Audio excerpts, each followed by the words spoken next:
హిరణ్యకశిపుడిని సంహరించిన తర్వాత ఉగ్ర రూపంలో ఉన్న నరసింహస్వామిని చూసి దేవతలందరూ భయపడడంతో మంగళాద్రి పర్వతంపై లక్ష్మీదేవి నరసింహస్వామికి అమృతాన్నిచ్చి శాంతింపచేసింది.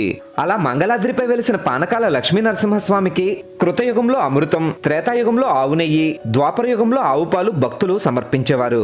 ఇప్పటి కలియుగంలో భక్తులు సమర్పిస్తున్న పానకాన్ని నిజంగానే నరసింహస్వామి తాగుతున్నాడా లేదా అనే అనుమానంతో అక్కడి జమీందారు తన కుడి చెయ్యిని తెరిచి ఉన్న పానకాల నరసింహస్వామి నోట్లో పెట్టాడు. అలా చెయ్యి నోట్లో పెట్టగానే నములుతున్నట్టుగా విపరీతమైన నొప్పి రావడంతో జమీందారు తన చెయ్యిని బయటకు తీశాడు, కానీ సగం చెయ్యి మాత్రమే బయటకు వచ్చింది. అప్పుడు పానకాల నరసింహస్వామి మీద జమీందారుకు నమ్మకం కలిగి ఆలయ గోపురాన్ని నిర్మించాడు. భక్తులు సమర్పించిన పానకం సగం అవ్వగానే మీ విగ్రహం లోపల నుండి గుటక వేసిన శబ్దం మనకు వినిపిస్తుంది.